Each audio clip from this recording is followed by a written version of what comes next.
So welcome, Lena. Nice having you here in my Twitch stream. I think it's the first time also for you to be on Twitch. I mean, of course, not the first time that you do something. Oh, what is this? Something Hang on. Like this. Oh God. Hang on. What do you mean? Oh God. What is this? Hang on.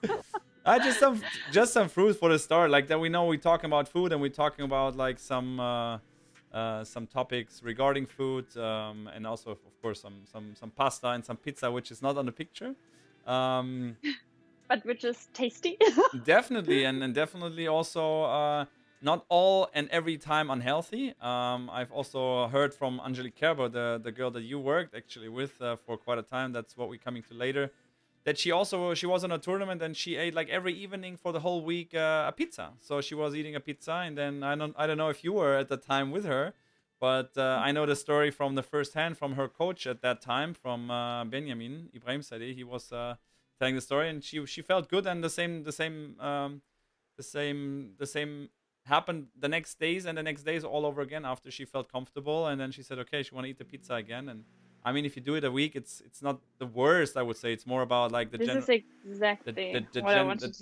general idea, and also like of course I studied also sports and have like a little bit of a clue of at least for some stuff.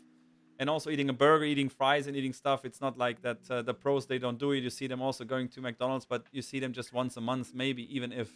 So that's what we coming to later. I want to invite all the guests that are watching now. If you have any questions, just put them in the. Yeah, that would be perfect. Yeah, put them in the chat. It can be all related to anything. Doesn't even necessarily need to be related to tennis or to sports. Can also be any other question, and we try to just here and there take questions from you guys. Of course, subscribers have priority of asking the questions, but we are totally open for everything. So first of all, before we go on and go into the topic, I want to let you introduce yourself and tell us and my viewers something about yourself and about how you came to the idea of being a kind of nutrition specialist and getting more insights in that topic. And yeah, just introduce yourself. Go. Okay, hey, yeah, welcome, and thank you so much for inviting me. Super interesting. I mean, we both studied together also sports science at the university in Cologne, right? So this is where we got to know each other. Yeah, my name is Lena. I'm 33 years old, and usually I'm living on Mallorca, but right now I'm in Germany based. Yeah, I'm a sports nutritionist and working since now 9 years with high performance athletes. I'm also having some athletes at the Olympic Games now in Tokyo, but due to Corona, I'm not able to be there with them. But it's super exciting to follow them on Instagram or having contact with them and see how everything goes. It was for me also the first time that I had some athletes there, and I'm also a lecturer at the German Sports University in Cologne, and also cooperating with the German Olympic Federation here in Cologne. And I'm also a writer. I'm currently working at a big book project with which is also about sports nutrition, about detox, because athletes also have to detox because our environment is getting more toxic all over again. And I thought because of the alcohol of the athletes. No, this is also part because it's also kind of a toxic. The alcohol is not a nutrient, right? Yeah. So it's kind of a drug. Same with caffeine, but caffeine, for example, has a positive effect on our body. Depends how much. It's all about the dosage. Right now I'm open to a lot of questions. I'm happy to be here, and and my focus, I have to say, I'm working with quite different athletes from judo, taekwondo, had some tennis players, squash players, also golfers. This is my favorite sport actually, and I focus more on golf nutrition, especially on mental ability, because this is one of the big parts in golf nutrition, that you will be able to focus for a long time, for a long period.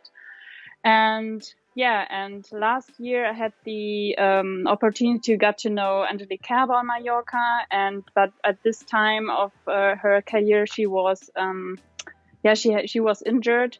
So we were working a bit on her basic nutrition, which is the most important thing while you think about sports nutrition. You just have to set the base. And what is the base? Yeah. maybe there are some questions. I don't know what type of questions you have for me now. I do have a lot of question because, as I said, I know. I have slightly a clue. We just talked a little bit also about bananas and stuff, and gluten-free pasta and gluten-free diet and stuff. So I have a lot of question also myself, because I would say I know a lot, but if it goes to details, I'm still far away from knowing what I wanted to know. So let's just jump in with the topic. When you said you worked with Angelique Kerber, and what was the base that you were looking at? Because of course, if someone is injured, actually I saw her practicing there in Mallorca, because I was also there when she was practicing and preparing in Mallorca. And just give us Mallorca, how you say that Mallorca. in Yes, Spanish? sorry, I speak Spanish, so then Yeah, Mallorca. I don't say Spanish as Mallorca. well. Oh, nice. Yeah, Yeah. I went to Costa Rica after my school to do an exchange for 3 months in Costa Rica learning Spanish. So I mean, more or less speak now. I can probably communicate, but it's far away from fluent. But then that's why I don't say Mallorca, and Mallorca. I'm not a typical Sounds German though. familiar. Exactly.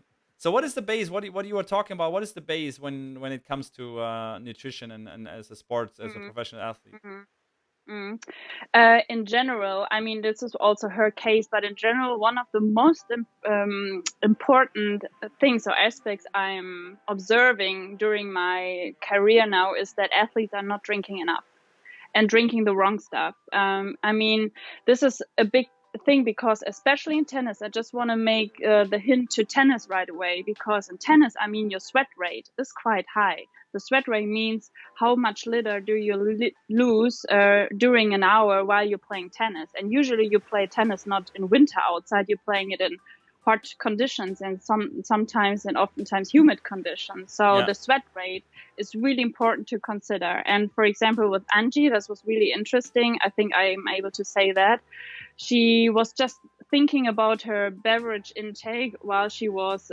training. So, and outside of her training, she was not consuming enough fluids. And this is one of the main issues. Why is it one of the main issues? Because our body is dependent on fluid. This is one of the, I mean, we are dependent 80%, 70 to 80%, especially athletes, consist of water.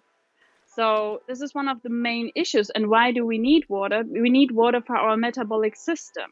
Yeah, you have to imagine that our cells are dependent on water, and our metabolic system means we are transforming micronutrients such as vitamins and minerals will be how do you say that, will be transported from one cell to the other, from one organ to the other. And you can eat as healthy as you want to. If you're not drinking enough, the body won't get all the nutrients what he needs. And therefore, also for the pH level, so for the acid-base balance, it's very important that we're drinking enough. Yeah, and also for our detox during the night. So this is in my opinion and in my experience, one of the most important things, that we are drinking enough. And for tennis players, I have here the numbers. I can tell you how much you should consume. Males should, between the age of 14 to 18, should drink 3.3 liters per day, at least. And from 19 plus years, 3.7 liters a day. And there's no, and you have to imagine, plus extra hour of tennis, depending on your sweat rate, you might have to add per hour 500 to 700 milliliter. Yeah, sure. I mean, I'm hoping my little guys that I'm traveling here and there on tennis tournaments, on Tennis Europe international tournaments, are here, because that's what I told them, like almost after every practice and before every match. And of course, especially if it's a hot day the next day, people believe, okay, if it's hot, I go into the match and then I'm just drinking a lot, and that's fine. And I tell them, no, Yeah. the day before, or the evening before, you should drink a liter before you go to bed. That fills up your, as you said, your cells with water, and gets everything ready for the next day. But one thing here, Yeah, sorry okay. that to interrupt you, but you can't work ahead drinking water. You need, when you lose the water, you need to drink the water right away. You can't say, oh, I'm getting ahead of what I'm going to lose. It's not, that's not working, you know? No, that was not what I was asking. What I was saying was more of that if they don't drink, like for example, they don't drink the day before their match, and it's gonna be in hot conditions, and they don't drink the day before, Okay, they really gotcha. drink a really small amount, and then they go to the match and they drink a lot. That is kind of what I tell them is not the best. The best preparation is also drinking before, but then of course during the match and the day when you play the match, of course you have to also keep being hydrated and drinking a lot. Yeah. Is it better to still drink only water, or like, because every player and every tennis player, doesn't matter if it's a hobby sport or a professional sport, when would you recommend of having like a the sports drink, or like doesn't matter if it's an ISO drink or if it's like the electrolytes that everyone has, what would you recommend? Yeah, it depends. The more you sweat, the higher will be the electrolyte loss. And we also say in sports nutrition, the more trained you are, the less electrolytes you might lose. Of course, this is super inter-individual, but you have to imagine that athletes are so adapted to their high performance level and to their sweat rate that the body gets adapted. Oh, I don't want to get rid of all my electrolytes. So we in studies we're seeing that the more trained you are, the less electrolytes you might lose. But it doesn't mean that high performance athletes shouldn't consume electrolytes. Yeah. But the rule of thumb is the more you're sweating and the more you feel the taste of salt when you, for example, leaking, or you just, of course, when it's going down your face, the sweat, you will maybe taste the salty, you will have the salty taste. Yeah. Then it means, okay, you need to supplement with electrolytes. This is very important. And the longer your game is, and this is the clue in tennis, you don't know how long it's going to be my game. The more important is you are prepared for water and on top electrolytes. But sports drinks, as you say, that it's not just water and electrolytes. Sports drinks also consist of glucose or maltodextrin. So of course this is an add-on, but it's not necessary to refill our water loss. Okay. So the most important things are water and electrolytes. Yeah. Okay. And yeah. Interesting. Why is the sweat rate so different? Do you have any idea? I mean, that goes a little bit off topic of nutrition, but what does that have also? It's a question from someone, or? Yes. I'm just reading the chat like while talking to you, and then if something like comes in there, I will just throw it in. Is there anything like regarding also food, why the sweat rate like is so different? Of course, Rafa is sweating so much, and then you go seeing Medvedev, he's also running around the court, he's not sweating that much. Is it just genetic? No, it's hard to tell. It's the same with gut issues, why someone has problems with their gut and someone knows, it's not super easy to answer, but I think it's training status. But of course, as you compare those athletes on those high levels, they're on the same level. It could also be dependent on how much they're drinking in general and how much are their so, for example, also getting used in what type of surroundings they're living. For example, Rafael Nadal is living on Mallorca, so it's in summer it's super humid there, and so maybe the body also get a bit adapted to the surrounding where they're most of the time. Okay. But I don't have the final answer to this question. I'm sorry. No worries. Then I heard like if you drink too much water, you can also like not die, but it's also like you can suffer really bad issues if you drink too much, because 3.5 liters per day as an average, and if you sweat, like you should add like half a liter more. At one point, it gets dangerous. Yeah, it gets dangerous at a point. It also there's a name for it called hypoanatremia, and that means that the more water you drink in a short time period, let's imagine you're finishing a tennis game and within 1 hour you're drinking 2 liters or maybe 3 liters because you feel, I didn't get enough water during the game. Yeah. So this could be actually dangerous because you're reducing your natrium and your kalium, so your electrolytes. So you're diluting the electrolytes, and this could lead to swelling in your brain, and it could also lead to heart attacks. So this, of course, is dangerous, but I think no one drinks 2 to 3 liters within 1 hour right away, or within a really short time period, this is super dangerous. And we observing this, for example, in marathon runners, but like hobby marathon runners, because they think, oh, I need to drink a lot, and this could be actually dangerous. Okay.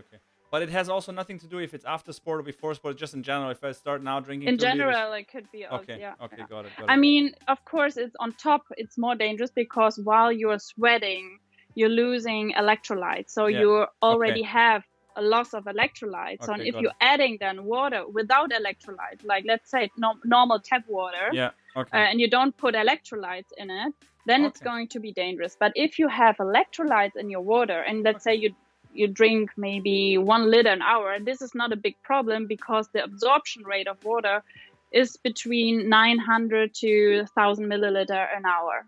Okay. So this is the better the how do you say that, the concentration. Concentration of electrolytes due to your water, the better the absorption of the water is as well. Okay, got it. Yeah, very interesting. Cool.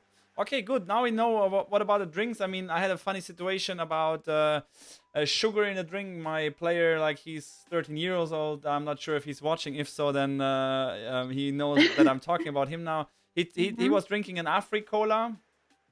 And I told him, hey, bro, like... help me with Afri-Cola. It's just a Coke, Coke. Yeah, just like a basic Coke, like from a different brand. Afri-Cola is like the brand, but it's kind of Coke. Never heard of it. So, he was like, yeah. And I said, hey, bro, like, again, because I'm trying to also, like, help the kids of understanding what they're eating and what they're drinking. And they should, of course, sugar, that we come on now in this section about sugar, that sugar is not always very good. I mean, it can help at some point to get some energy, but if it's an overdose, it definitely is kind of toxic as well. So I just wanted to give him somehow an idea of it, and he was like, "Yeah, but it was half full, the Afri-Cola," and he goes, "Yeah, but this is from yesterday. I just took half of it now, so the other half was from yesterday." I said, "Yeah, but still, like, you had an ice cream here and you had this there, and in the morning 2 breads of Nutella and stuff."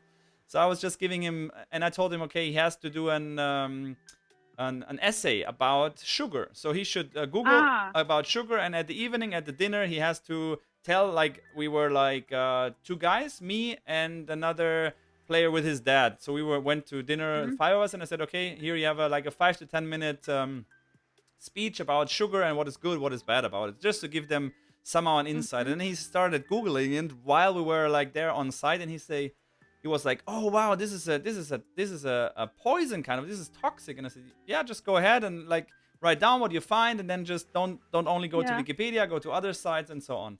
And then he came up and he said, "Yeah, but Yannick, here it says," and the guy is 13 years old and he weighs like 35 or 40 kilos, like, he's very thin. So he says, "Yeah, but Yannick, here it says a sportsman can take like 35 grams per day of sugar is like kind of is fine." Like, this is kind of what he found there. And I said, yeah, okay, first of all, when they talk about a sportsman, it's not a 13-year-old kid with 40 kilos. That's the first thing.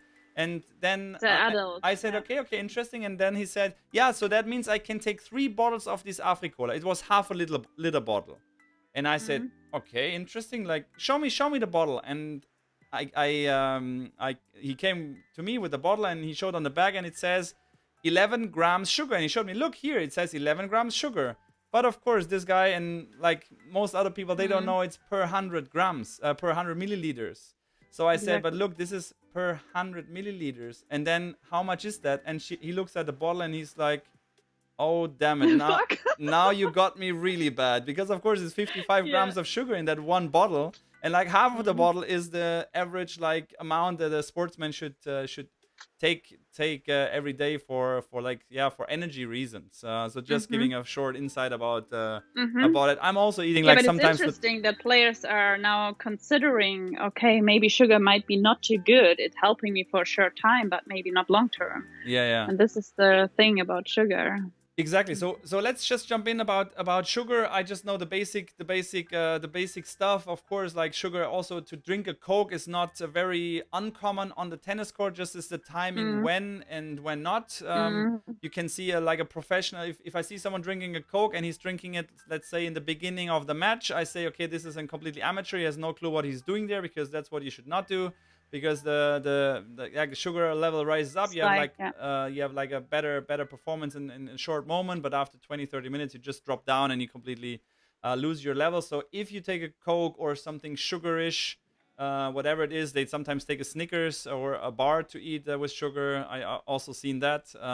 But you should do it at the end, kind of like after the second set, if you know it's a match tiebreak, or if it goes like to the end of the match, so you know, okay, it might end in the next 20-30 minutes. That's just like the basic stuff that I know, but I want to just give you the chance of in taking us on the ride of sugar in sports, and what are your thoughts just Yeah. on some brief ideas? Yeah, sure. Yeah, when we're talking about sugar, sugar doesn't equal sugar. I mean, what type of sugar do we mean? We mean the sugar from saccharose, which means it's the household sugar. Yeah, this is the bad sugar, which is in, like, as you said, in Snickers bars, in Coca-Cola, and those kind of products. And actually, In general, what? sorry to interrupt you here. And also, like in all these, like even in a pizza, in a frozen pizza, like they put sugar there to maintain the taste and stuff. So we have a challenge maybe soon coming up of eating like 1 month of completely sugar free, like the Oh, this is super hard. yeah, exactly. So you don't know actually where is like there's always like almost everywhere is sugar. Just check the packages. That's what I just want to interrupt, and now I let you talk.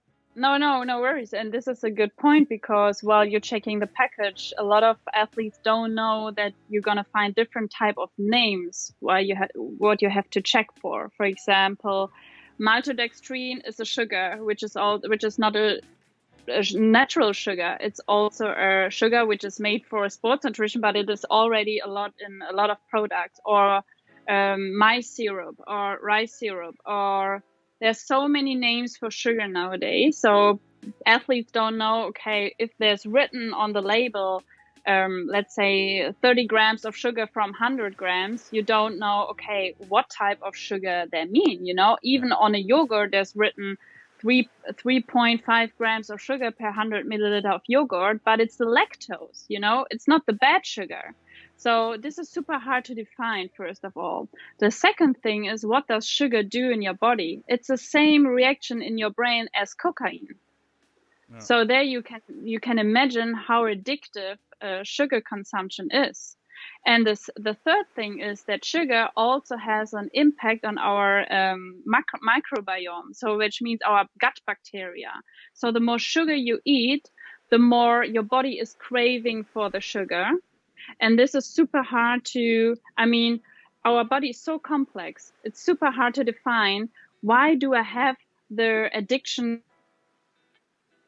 So it could be your gut bacteria, it could be your brain, it could be your habits, it could be the stress. As there are also studies out there which shows the more stress you have, the more you tend to eat sugary stuff, because it also calms you down for a short time. But in the long run, it's dangerous. It's kind of dangerous, because sugar also creates microinflammations. And as you all know, maybe athletes who are also dealing with nutrition and health, or sport and health, also know that microinflammations could lead to that your immune system is going down. For example, especially as you travel as an athlete quite a lot, you need to have a strong immune system. Sure. It also taking you really important micronutrients. So the higher your sugar intake, the more you will lose micronutrients, because the body needs those nutrients to metabolize the sugar. So I give you an example. If you eat a lot of, let's say, I don't know, was heißt immer Brötchen? Just say bread. If you eat a lot of, let's say, things you can get from the bakery, because this is super handy, you will have it on the go, but your body uses a lot of B vitamins, which are important for your nervous system, to metabolize those kind of foods. So it steals you, in the long run, really important micronutrients. The third thing is that sugar not just creates microinflammation, so it also pushes, for example, tendon problems with your tendons or with your muscular system. So the tendency to get injured is higher as well. And it also will be metabolized, how do you say that? not alkaline, acid. It will be, how do you say that? It will be metabolized on a low pH level, which means it could also lead to facial problems. Also it could also have an effect of your flexibility and those kind of things. So it's super interesting.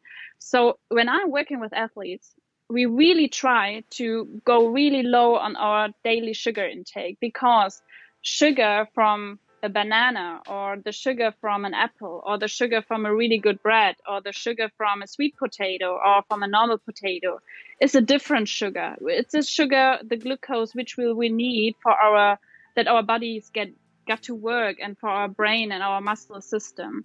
But the other sugar, which we will find in so many products, as we said, is more dangerous than helping us. Okay. So the fructose is kind of also the fructose, yeah. Fructose, yeah, kind of thing. Yeah. What about the alternatives like stevia, xylite, like these alternatives? How is that better and less better? Because of course, Coke Zero and this kind of Coke whatever. Oh. Yeah. People believe, oh no, 0.00 sugar is good. It's good. I can drink it like water. So, but of course, it's not the way. But what is the difference, and can we say something on that? Yeah, if we compare normal Coca-Cola with the Coca-Cola Zero, of course it has 0 calories. Usually it has 0 calories and 0 sugar, but it's kind of a nonsense. Yeah, it has sweeteners, which are it depends, of course, on the brand. There's so many different types of sweeteners, but in general, sweeteners also have the ability to affect our insulin, our insulin level? Fluctuations, our production. So it has an impact on our body, because if you taste something sweet, it is a signal for our body to produce something, to do something. And especially also for example, our acidity in our stomach, it also got to work. But the other thing is that those sweeteners are usually contaminated with heavy metals, for example, or with other things we don't want to have in our body. So please don't drink those stupid stuff. Better have a normal Coca-Cola at the end of a game, or I don't know, if you're having a pizza with a friend, if it's here and there, maybe let's say once a month or twice a month or something. Yeah. No worries, no problem. It's all about the dosage. But all those light products, or all those low fat, low sugar, there's so many other things in it which is super unhealthy for our body. I wouldn't recommend it at all. This is the first thing what I do, is same with the Red Bull thing, that we are trying to elite those things completely from the nutrition plan. Okay. Yeah, I wouldn't recommend it. Yeah, very interesting. I mean, luckily I'm not the guy of drinking like that much Coke or Coke Zero stuff. I actually grew up with Fanta. My parents are they're having restaurants, so I grew up in a restaurant. I could always go to the fridge or to any place and take the drink that I want, and I was just kind of addicted to Fanta. And my parents actually, they also never taught me to not drink it during sports. So I was actually practicing with a bottle of Fanta in my bag, because I just love to drink a cold Fanta there, even during practice. Okay, at one point then I switched to Lift, which is not really much better. Like apple schorle is good, but Lift from the Coca is like more of a sugar drink as well. But it kind of lead me to the direction, okay, apple schorle, like this apple juice and sparkling water is good, which is actually good, but yeah, not Lift. But I somehow got to that area where I understood more and more, and then of course during the studies, and now I would say like 90% of the time I just drink water, because do you drink still water or sparkling water? I actually drink I hated still water. I always like kind of was with Lift and Fanta, so I was more in the sparkling water type, but then I had some issues with, and I still do have, with my stomach, and then I went to the what is Magenspiegelung? I was checking my your gut. And then they said like everything that is sparkling, of course, also attacks like has an influence there. So I should better like just reduce it, or even like go completely away from that. So I'm just drinking tap water, and since then even in restaurants I always. Sorry to interrupt you, but go for it. even usually water has a pH level of 7, so it's neutral. Yeah. But if you add, for example, soda, so if you add, was heißt Kohlensäure? If you add, Sparklers, yeah, like, yeah. the acid, so the bubbles, if you add the bubbles, yeah, in soda or water, Yeah, yeah. I think you all know what I mean. The water turns into something acid.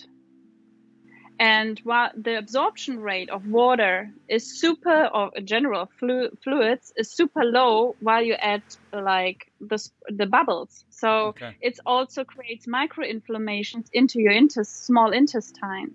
So if I can, and the athlete is open to it, we're always trying to reduce those type of products.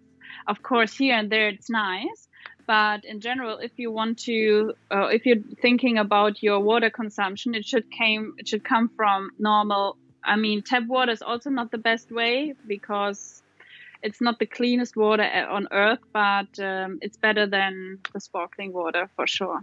Okay. So do you recommend also for the tap water to have like this kind of filters? I mean, I know in Cologne, like it's more of the yeah. I mean, we're lucky. We have drinking water that we can drink tap water. I mean, a lot of places, and I've traveled to a lot of places where definitely it's not recommended at all. Here, at least in Germany, I would say it is. Yeah, carbon dioxide. Yeah, exactly.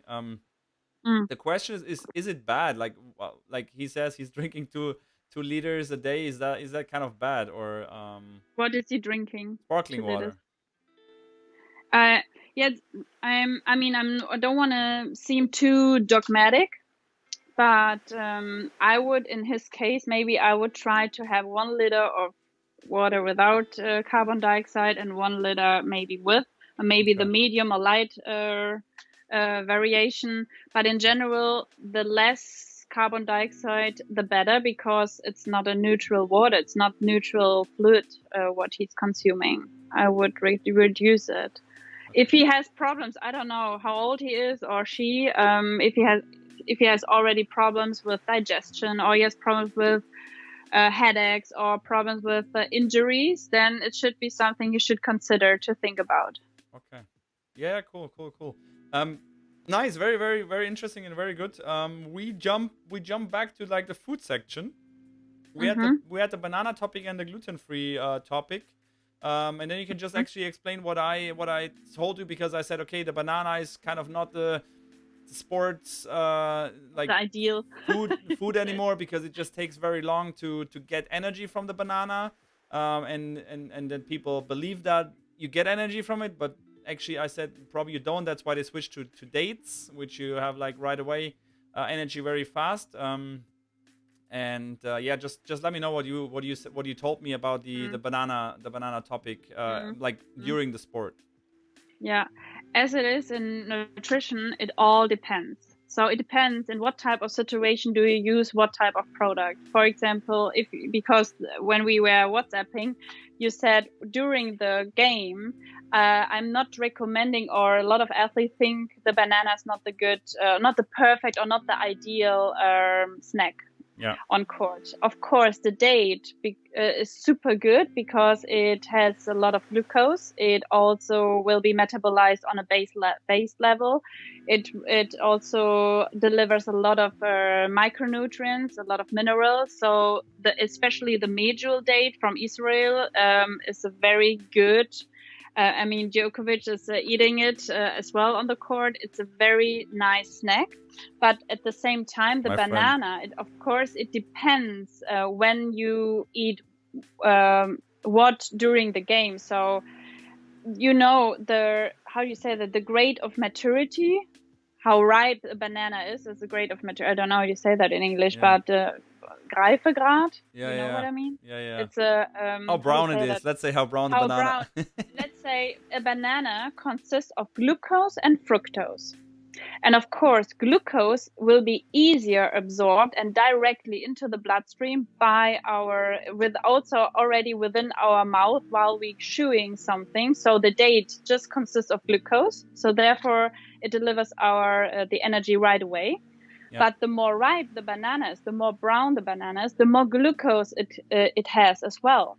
So if you have an unripe banana, of course, you should never think about consuming it, because it has a lot of fructose, and the higher the fructose level in a product, the longer it takes, because the fructose will be metabolized first by the liver and then transformed into glucose. So it will be, let's say, transformed. It will be rebuilt into glucose. So the more ripe a banana is, the easier it will be absorbed, and it will be right away into your bloodstream. It also will deliver you energy. Okay. But the difference here is that a banana has a more potassium, which is also very positive for your muscle system. Yeah, sure. So a banana is good. Yeah. I mean, okay, it's not bad, of course. But then, of course, if it's completely like a fresh green banana kind of, then you just eat it for having something in your stomach, but not really for getting any energy for it. Or you would. In general, I would never recommend an unripe banana, which is a kind of green. Yeah. But if, let's say, a normal yellow banana is less better than a ripe banana. Yeah. Okay, got it. But coming to that topic, that a banana consists of kalium, what you said, like I don't know what is the English. Potassium is the mineral which helps us to help our muscles to work better. Exactly. Coming to the next question, the most the most common, I don't know if it's like mistake but the most common scene I'm seeing on a court. Of course, someone goes to a 3-set match and then is kind of cramping at the end. And what do they do first? Okay, do we have potassium a tablet and then just throw in that? And electrolyte tablet. Yeah. Yeah, but they go for they go for the calcium, for the potassium like thing. That they don't go for for magnesium, right? They're going for magnesium. Yeah. But it has also magnesium. Sorry. But this is also only in a certain way of combined with the potassium, like the body can absorb, or how does that work? Because does it even help the sports person if they kind of cramping and then they go for the magnesium tablets and throwing that in? The thing is, you have to consider two situations. One situation, you're getting cramps while you're training, or you're out of energy and out of electrolytes. So the loss of natrium is usually the cause while you're cramping. Okay. So you're losing a lot of electrolytes. Usually tennis players sweating a lot. So therefore, electrolytes is the most efficient way to reduce cramps while you're training. Yeah. Do you have cramp overnight? This means usually you have a lack of magnesium. Okay. So if you're cramping while you're resting, it's usually magnesium. If you're cramping while you're doing a sport, it's usually natrium and potassium, natrium and potassium, which is usually a normal salt tablet what you can get from Power Bar or somewhere else. So every tennis player should have some electrolyte, like in a drink or in a tablet or in a sports bar or whatever. There are different type of products you can use. Sure. Okay. Yeah, very interesting. I mean, that's because they all throw in the magnesium tablets, and that's why I just wanted to bring it up, because I knew kind of that it's not the best way of just drinking. I mean, it might also help, but there should, of course, I think on a high level, they know what they have to ingest. Yeah, but I was not talking on a high level. I was talking more on the average club level tennis, where of course after tough match, maybe you have to play doubles, and then they start cramping, and then they just throw that in. Okay, interesting. Let's get back. You were talking about Djokovic. Of course, he was one of the players, even though I don't like him, to bring in the gluten-free diet. What is gluten-free? Does that help? My player that I traveled with the most of the time, she's doing the gluten-free diet kind of because the physio recommended it to her. I joined her doing it. For me I didn't do like highly professional sport. I was just feeling myself. I didn't feel something really much better. I could feel a little bit, but maybe it was also just by believing in something. So give us some insights on your work with gluten-free food and gluten-free diet. Yeah, sure. Gluten in general is a protein. It's not something in general which is bad. But you have to consider there are some people who are just sensitive to gluten. So you can just check it if you have, let's say, if you eat something with gluten, let's say a cake or pastries or Pasta. something like this, or pasta or pizza. And if you feel, let's say, the next 2 to 3 hours afterwards, you're getting a headache, you're feeling dizzy, you're feeling sluggish, you're feeling maybe a bit tired, then you might be sensitive to it. So it's not hard symptoms, but you might be sensitive. Of course, Okay. it also depends what do you have on your pizza. Yeah, it's a combination of nutrients as well. Okay. But there are also some athletes who are having a celiac. So that means even if they have just a tiny bit of gluten, they're getting cramps, they're getting bloated, they're getting like super, they're feeling super sick afterwards.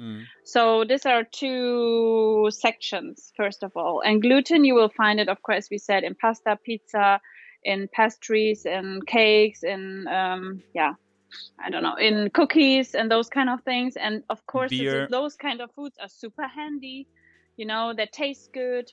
So it's nice to, after a hard training session, oh, I trained so hard and now I'm gonna get a pizza.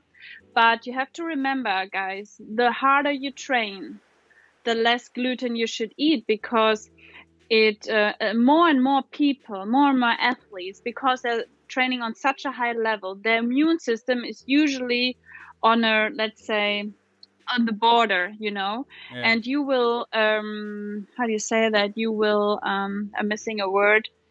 You will, was heißt belasten? You will belasten, strain. No.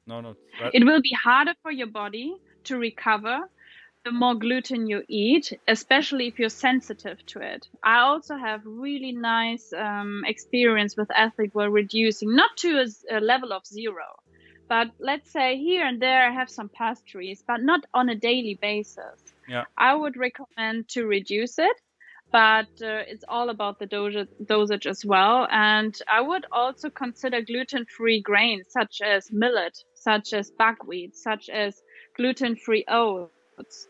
Such as there's so many products which are super healthy and also delivers more micronutrients. For example, a normal pasta or a normal pizza dough or bread, usually a normal, let's say, wheat bread, they are not full of nutrients. They also steal us, again, a lot of B vitamins while we metabolizing those foods. Yeah. So there's, in the long run, they steal us quality of life, quality of recovery. Maybe they steal us also the quality of our sleep. There are also some really nice research about it.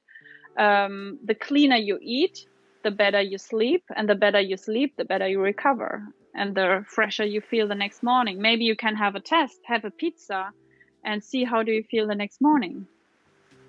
But it's not just sometimes the pizza, sometimes also pizza is super fatty as well on top. So if you have a salami on top, or you have a lot of bad cheese, it depends if it's a self-made pizza, or is it a pizza from a supermarket, or is it from a really good Italian restaurant. Of course, sure. It's always, you can't say it's always bad or it's super good, but Yeah. You might feel the difference if you have a really nice dish with rice and vegetables and maybe some chickpeas and soy sauce and good fats. You will feel the difference the next morning. I mean, any athlete can try it. Just see, and how do you feel afterwards? Yeah. I mean, that also happened in our academy, and it also happened to my player, that she also said that whenever, because we went to an Asia place often, and when she ever ate like pasta with some vegetables, like this Chinese pasta with chicken, vegetables, she said that after eating it, she kind of dropped in a hole for the second practice in the afternoon, and also of course when she ate pasta. So that was kind of like the way. And I've also talked to other sportsmen and pro sport players, and they say the same kind of that they can actually feel when they eat the pasta and they practice a second time, that they're not as ready, not as vital, not as prepared as they would feel if they would just ate something like more light, more like where they don't have this, I don't know, Kleber-Eiweiß, these the gluten gluten thing, the gluten in there. So yeah. I'm also now I also checked, and I'm not like I don't have any issues with gluten, but I'm also trying to see, okay, last 2 days maybe I ate already some glutens, maybe the next 2 days I just just stay away from them, and that's how I do it, and I'm pretty feeling fine with it, because to avoid gluten completely is very hard. Of course, I did that also I because eat gluten as well. uh-huh. I eat also gluten. Yeah. I just went to a Spanish restaurant. We had tapas, and it's super nice. You have just a little bit of white bread with some olive oil. You know, then sometimes you will get some really good bread. You know, it's just a bit because it's round up the whole meal. But there are so many athletes because the carbohydrate intake, especially in tennis, is super important. But it's not just about the number, how much you consume, gram per kilo body weight. It's about the quality. It's about the variety as well. Yeah. So, and as you said, the example at the beginning with Angelique Kerber, and she said, because it's what you said, she felt fine with all her pizza and all those kind of things. Yeah. The problem is, maybe she didn't felt it right away, but maybe in the long run she got injured more. You never know. Yeah, sure. So, I mean, sure. Sure, yeah. that's definitely possible. But coming also to a very interesting topic was interesting for me, or is kind of also for people that are asked about what questions could come up. What to eat right after the sport? When is the right time to eat? When after you have a match? Is it better to wait? Is it better to eat very fast? What do you eat if you eat fast after the match? And just give us a short insight, because I know a lot of people don't know how to how to treat their body after a tough match. Of course, the recovery and cool down and stuff, let's skip that. But what to eat and at what time and how much, and kind of give us a short insight on that. Yeah, sure. There's one rule of thumb. The less time you have between two matches, the more important it gets. You're going to have a recovery snack right away, maybe before having your shower. I mean, the high professional athletes, they're getting right away, how you say that? They're getting an... infusion? Yes. Yeah, they're getting an infusion with all those amino acids, with lots of other things. But not the tennis players. Of course.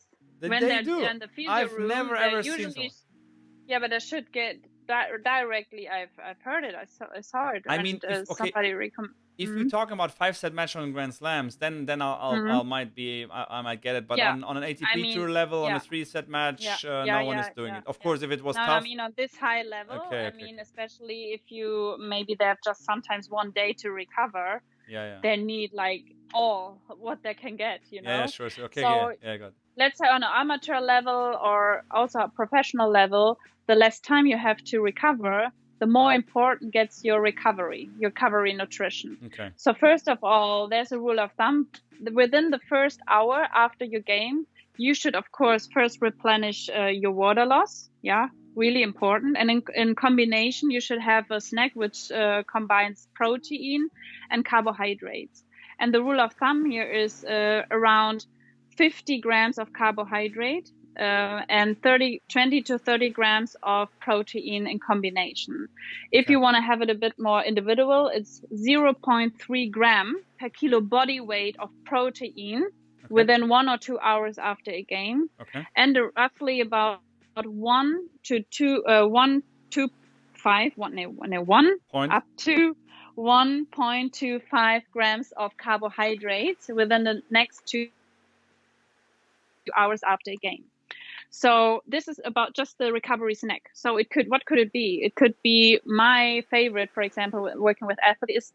A lot of athletes love something liquid, because the more exhausting the game or the tournament was, the less hungry they are usually. Sure. So a shake, for example, combined with oats, combined with protein powder, also pea protein powder or whey protein powder, in combination with some nuts in it and a banana, it really tastes good. And if you have a freezer with you, like a cool bag or something, you can put it there, and it's super. It's made within 30 seconds, and you can have it right away after your game. And it also replenishes your carbohydrates, your protein. You can put some electrolytes in it. You can put some salt in it, and you replenish also some fluid as well. Yeah. So this is a really nice thing you can do, but there are lots of variations. It depends on the athlete and on the taste and their favorite.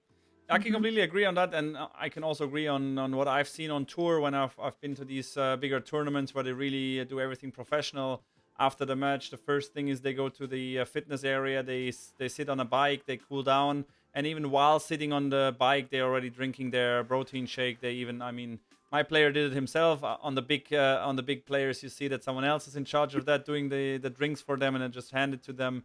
So while they're on the bike, you see them already drinking these kind of stuff. What you just said, and yeah, to get kind of the best recovery. So yeah, very interesting, and also like seen on the lower level tennis, and also on even on a very international good level tennis in juniors. What do the kids do? They lose their match, then okay, they don't cool down, they don't even go shower, they don't change their shirt, they don't eat something, they just, I don't know, watch some other friends bullying around, and yeah, so that's where I can see already like somehow, and I'm trying to guide them already to that kind of direction, that they understand what is the sport about and what is it about of your body, because of course if you don't do these kind of things in the first like 4 years when you're like 13 till 17 in your career and you want to get a professional, I mean, you just have one body and you should take care of that as early as possible. And that's what I try to give them, even though they don't make it as a pro, they at least learn something for their life, for their body and everything. So yeah. very, very Yeah, in good. my opinion, also tennis is a sport which a characteristic of tissue breakdown. So it's a stop and go sport. It's it's a lot of strain for joints and for your whole body. So from my point of view, especially within tennis, nutrition is such an important part, and it should be more focus in the future on it, in my opinion. Yeah, definitely. There's definitely not much going on there at the moment. When we talked about eating after the match, what is good for me for eating before the match? When to eat, what to eat, or I mean, we talked a little bit about the food the day before. So of course, pasta is kind of something that everyone says, hey, I eat a portion of pasta the day before, which is not bad. Don't get us wrong, but like you should see with the gluten and stuff. But what is at the day? Let's say he plays a match at I don't know, 12 o'clock. Do you eat porridge in the morning? Do you eat like fruits in the morning? Like what is the rule of thumb that you can give out to the tennis players out there? Yeah, there's a rule of thumb which says the more time you have to digest, the bigger the meal can be. I mean, there are also some players who have maybe their match at 10 a.m. or 9 a.m. or I don't know, in tennis maybe could be also 8 a.m.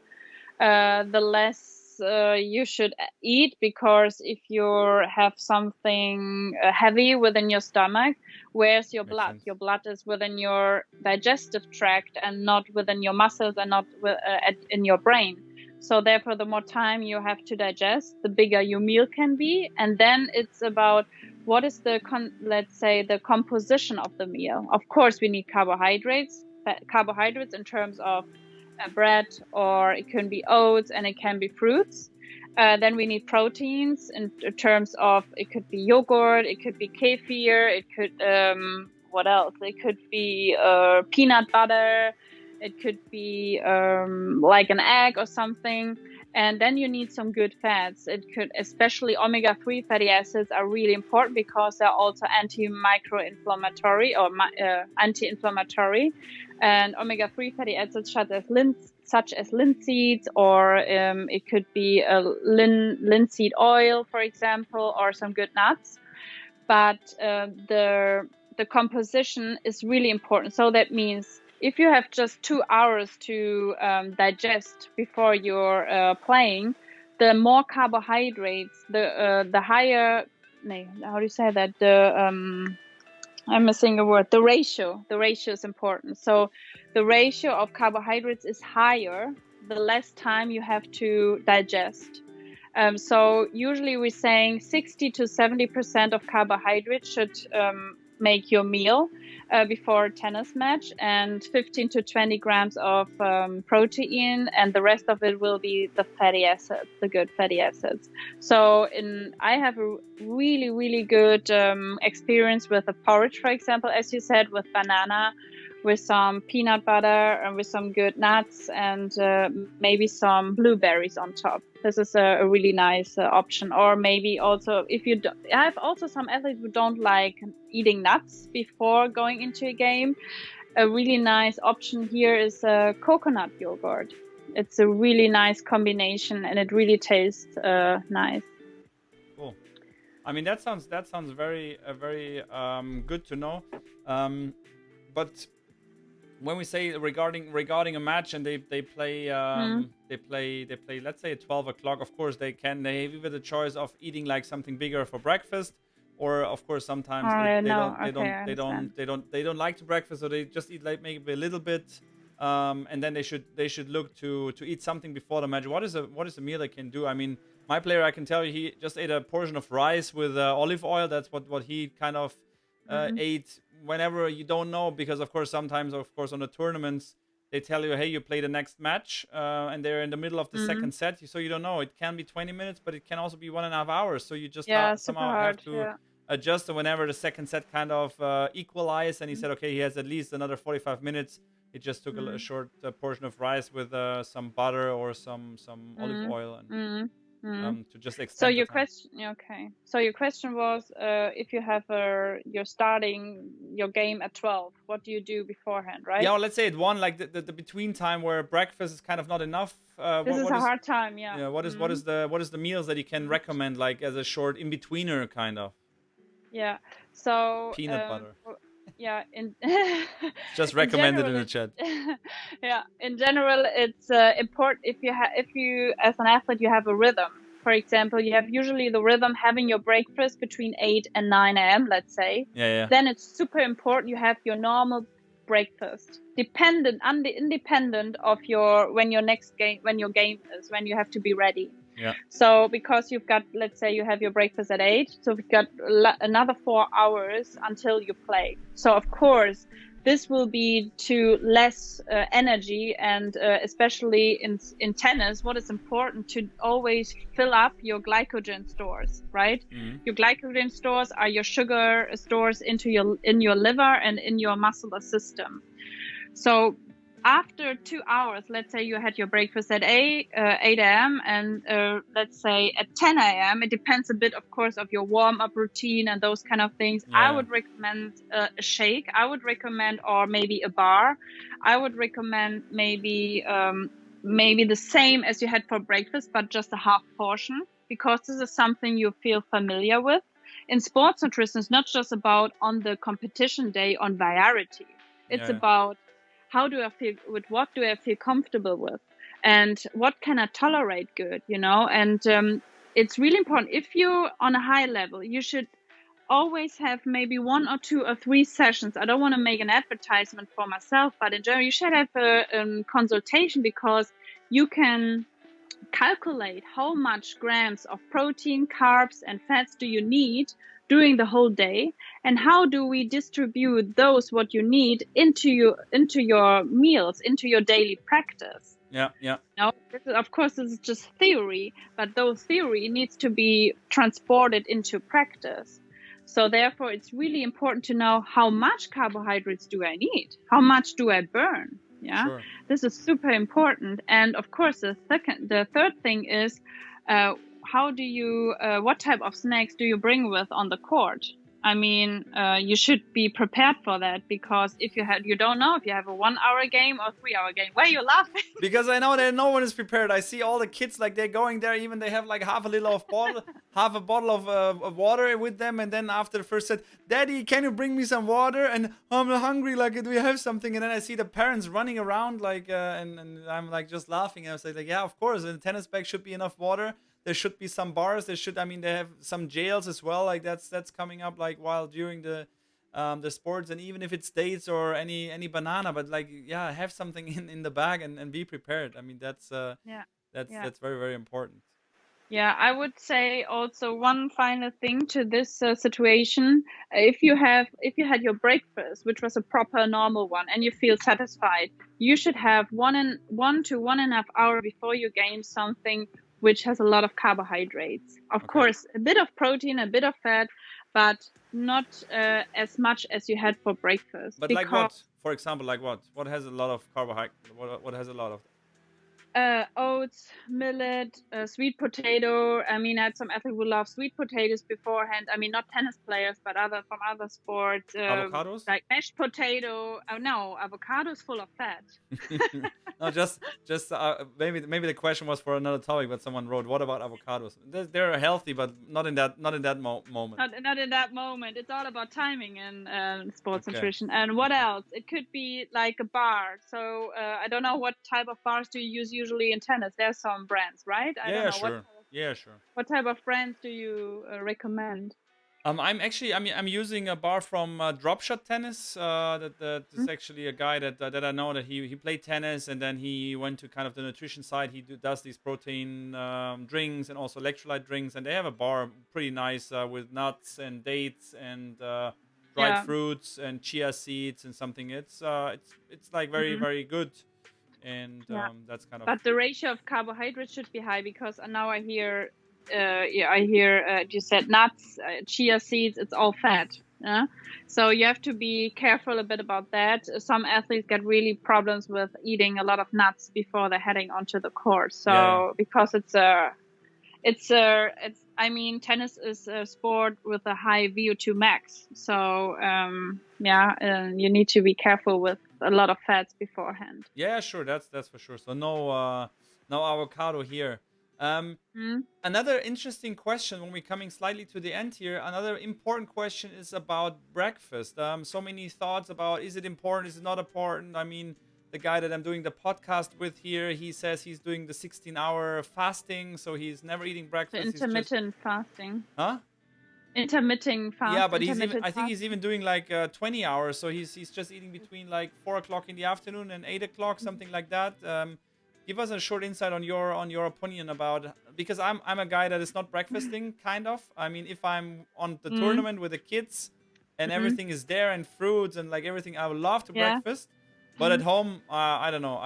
My fridge doesn't have the variety and I just don't need it. And I mean I can do the variety, but of course then I'm traveling here and there, so I don't know if it came because of that. I was traveling a lot and all the stuff just I mean every time I leave my home I take the whole fridge and give it to my neighbors because it's going to be yeah, pass away when I return. So that's maybe a reason why I never filled up my fridge that much. But just give me your opinion about breakfasting, good or bad, and advantage It all disadvantages. the answer is a bit boring. It depends. Yeah, yeah, yeah, It yeah. depends.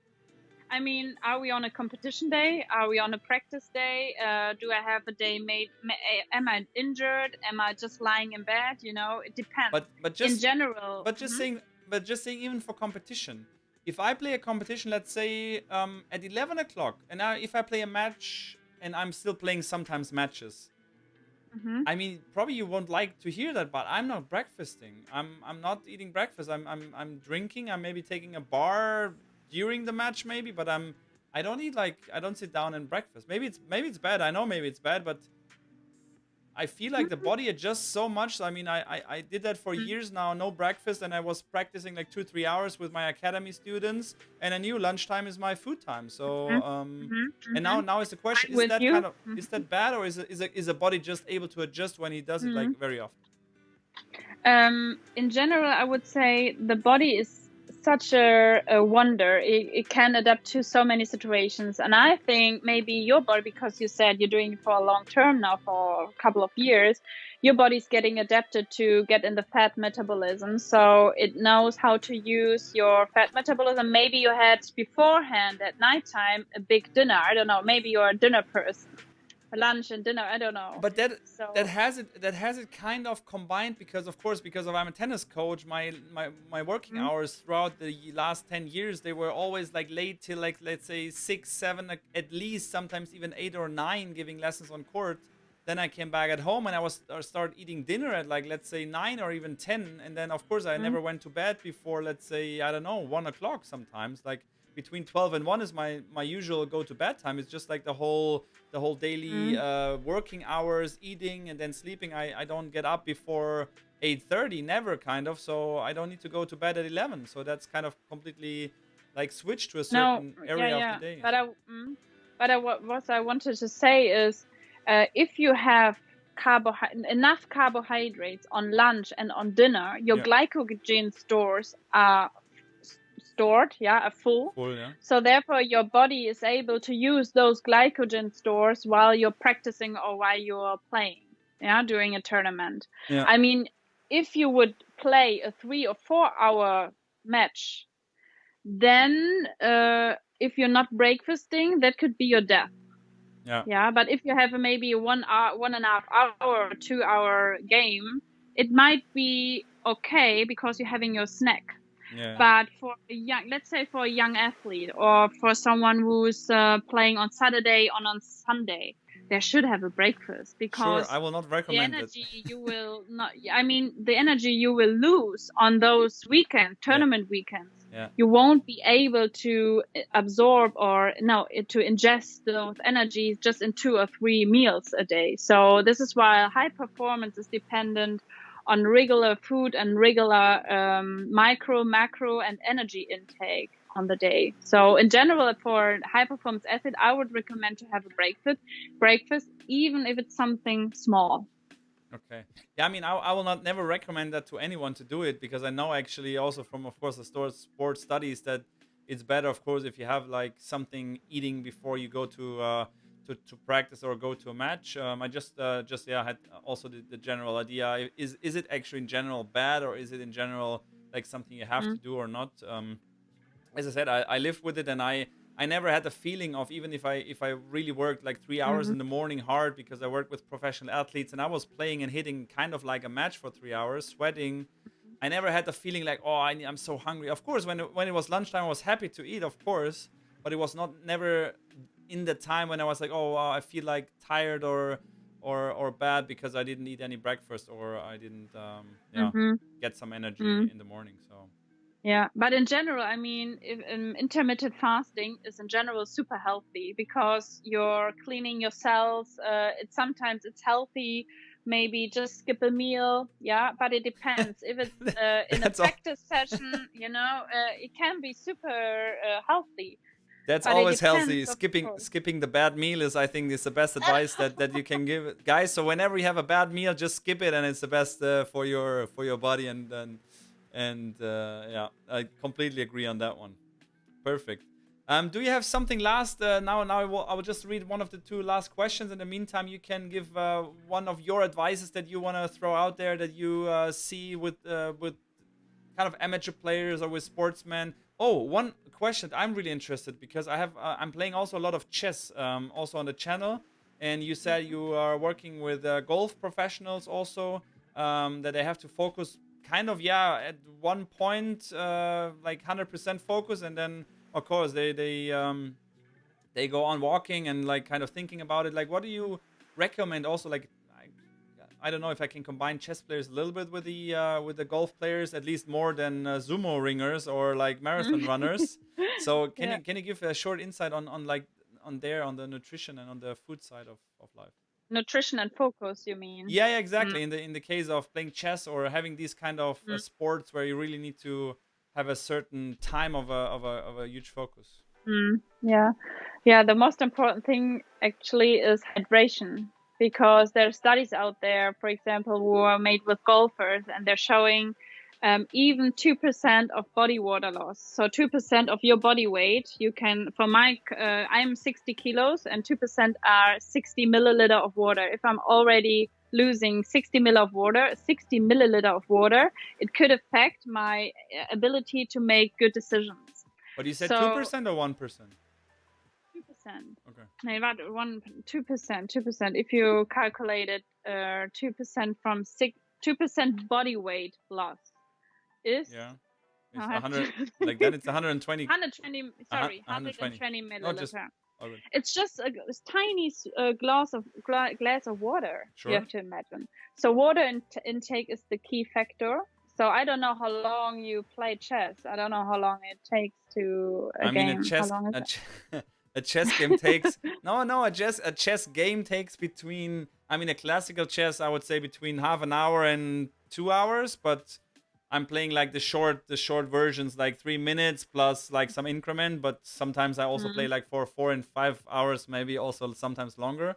And I'm Okay. trying to drink a lot, of course, Yeah. because of tennis reasons. I know drinking is very very key. So yeah, trying to do Mm. that. But the second part is the omega-3 fatty acids, who are helping to support your brain activity. So, for example, linseeds, walnuts, fatty fish in general. If you're talking about preparation, so omega-3 fatty acids are super good. On the other hand, you have to. I mean, the longer your game is, especially in golf nutrition, golfers are playing 4, 5, 6 hours, dependent on their golf profile and the game and the weather and everything. Yeah. So the glucose, or let's say the insulin level and the glucose level, needs to be stable. So this is the most important thing. So you should never have just dates, as while you're playing tennis, dates are perfect, but that's not the same physical activity Yeah, as you're sure. playing golf or as Sure. you're sitting there and playing chess. So therefore, the combination of some nuts and maybe half of a banana or something might be better, because it's not spiking up your blood glucose level. So this is something you need to consider. Yeah, and don't, of course, no sugary stuff and those kind of things. Okay. So my There's more information about it, but I think just in the short term. Okay. Yeah, perfect. So my Studentenfutter and bottle of water is pretty good at like streaming It's chess. quite good. Yeah, Okay. it's So that already so that quite good. so Yeah, then finally at least at some point my sports studies helped me out here. Perfect. One yeah, last maybe. question. What? Yeah, it does. Yeah, It does. perfect. One last question about how long should you do the fasting thing? Is there a certain time that you say helping your body is like 3 4 weeks is good? Maybe doing it for longer. What is your thoughts? Yeah, first of all, we need to think about the profile of fasting. There are different type of It profiles. One depends. profile, yeah, but one profile is 60 for men. It's 16 hours fasting and 8 hours eating. For women, it's 14 hours fasting and 10 hours eating.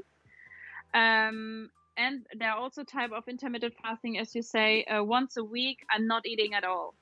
One day within a week, I'm not eating. This is also another profile. So there are different type of profiles. Is What I that want to good? say. Yeah, it can be good. Yeah. What do you mean it Yeah. can be good? Like I want to hear that Yeah, it's it good depends. Yeah, yeah, but the thing is, if I want to do it. if you're training every day, then it's not good. Yeah. But if Okay. you have maybe a rest day or maybe 2 or 3 rest days, then it might be healthy to have a day while you're not eating, while you're just consuming fluids. This can be good. Okay. But of course, this is nutrition, and this is what a lot of people tend to want. They want clear information. But the thing is, it's super hard if you don't know the story of the athlete or you're working with. You can't make the clear recommendation you want to hear, Sure. and Yeah. Sure. this Yeah. Yeah. is super Yeah. hard. But you can do intermittent fasting in general, let's say 2 to 3 weeks, then have a normal rhythm, then to do it again after 2 months. But I would never recommend intermittent fasting during a competition season. I Yeah. would Sure. maybe in a preparation phase, or maybe in a phase while you're more recovering, while you're not training that much. Then intermittent fasting is a good choice. I mean, kind of. If I don't breakfast, I would say I don't You're fast. intermittent. I don't fast, but actually, I'm doing it quite often because if I don't breakfast, and just eating by like lunchtime, like afternoon, like 1 o'clock, 2 o'clock, and then taking the last Mm. meal around like 8 or 9, then kind of fasting already. So okay, very interesting. Hmm. Now coming back to the to my idea of you throwing in something like a fun fact or anything that you hear often that you like to throw out there to the people. You don't need to. I mean, I just thought Yeah, thinking. I'm just because thinking as what as can a be tennis coach, I have interesting. always that one thing that I say, hey, I have to say that because that is always the most important. I mean, if it was the water stuff that really you point out here, to drink a lot of water, also Hmm. beforehand, the day before, also before the before, and also while your sport activities, because of course being thirsty is like the alarm signal from the body that the body really urgently needs water now. And the problem is, like, we grow up and everyone does it the way that you just drink when you're thirsty, and thirsty is already like the body says, hey, if you don't refill me with water, then I'm Hmm. kind of making trouble. So you should you should kind of never have the feel of being thirsty. Then you're having kind of